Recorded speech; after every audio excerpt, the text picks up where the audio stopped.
অনেকদিন পর আমার আজকে একটু রান্না করতে ইচ্ছে হয়েছে। তো কী রান্না করব খুঁজে বেড়াচ্ছিলাম।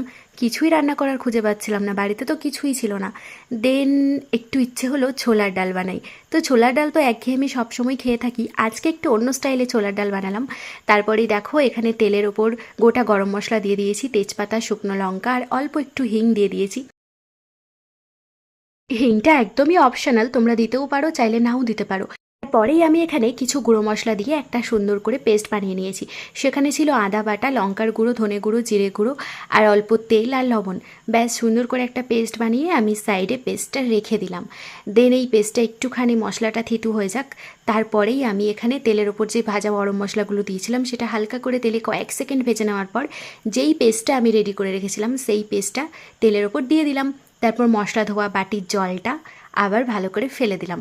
দেন একটু ভালো করে নাড়িয়ে ছাড়িয়ে যতক্ষণ না পর্যন্ত তেল উঠে আসছে ততক্ষণ পর্যন্ত কষাতে হবে। এই যে দেখতেই পাচ্ছ তেল ছেড়ে দিয়েছে।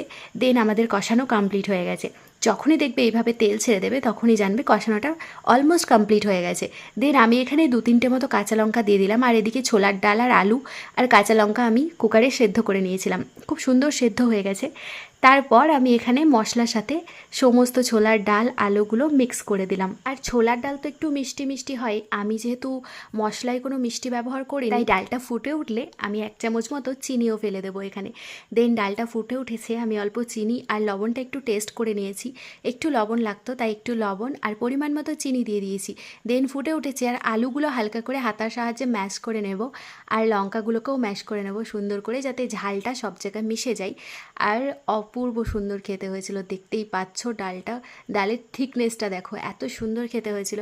আর পরোটার সাথে এটা গরম গরম পরিবেশন করলে তো অপূর্ব সুন্দর লাগে। তোমরা রুটি, পরোটা, লুচি সব কিছুর সাথে এই ছোলার ডালটা পরিবেশন করতে পারো।